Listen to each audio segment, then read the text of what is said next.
অত্যন্ত চমৎকার বন্দনা পর্ব। গানের পরে আমরা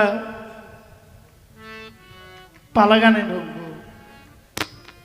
সম্মানিত কমিটি বৃন্দ, অনেক চিন্তা চেতনার পরে, অনেক ভাবনার পরে দুজনকে দুইটি রাস্তা দিয়েছেন। গাড়ি চলতে গেলেও একটা রাস্তার প্রয়োজন হয়। গান গাওয়ার জন্য শিল্পীদের একটি নিয়ম দেওয়া হয়, যেটাকে পালা বলা হয়। আর এই পালা গানটা বিগত যুগ যুগ ধরে হয়ে আসছে। আমি নিজেকে কখনো পালা গানের উপযুক্ত মনে করি না, কারণ পালা গান গাইতে যে জ্ঞানের দরকার, যে মেধার দরকার, সে যে শিক্ষার দরকার, তার কোনো কিছু আমার নাই। তবুও আমি আমার আল্লাহর কাছে সাহায্য চাই। তিনি আমাকে যতটুকু বলাবেন আমি ততটুকুই বলব। আমাকে দিয়েছেন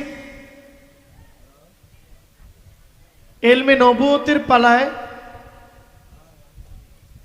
মুক্তা সরকার, তিনি গাইবেন বেলায়েতের পাল্লায়।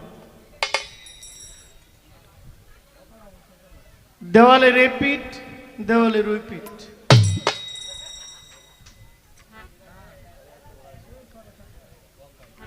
আমাকে যে দায়িত্ব দিয়েছেন, আমি আমার পালা থেকে একটি গান করব, চেষ্টা করব কিছু আলোচনা রাখার জন্য। নবুয়ত, কয়েকজন নবী নবুয়ত প্রাপ্ত হয়েছে। এখন আমি কোন নবীর নবুয়ত গাইব? আমি যেই নবীর উম্মত, আমি সেই নবীর নবুয়ত গাইব, ঠিক কিনা? আপনারা বুঝতে পেরেছেন? কারণ হযরত ইব্রাহিম নবী নবুয়ত প্রাপ্ত, হযরত নূহ নবী নবুয়ত প্রাপ্ত, হযরত মুসা নবী নবুয়ত প্রাপ্ত, হযরত দাউদ নবী নবুয়ত প্রাপ্ত, হযরত সুলাইমান পয়গম্বর নবুয়ত প্রাপ্ত। আমার নবীজি নবুয়ত প্রাপ্ত। বাজায়ের না? আপনারা জানেন একটা ইস্যু বিগত কয়েকদিন যাবৎ সোশ্যাল মিডিয়ায় ঘুরতেছে। এই ইস্যুটা হচ্ছে, আমাদের দেশের একজন সম্মানিত আলেম, উনি বলছেন 40 বছর বয়স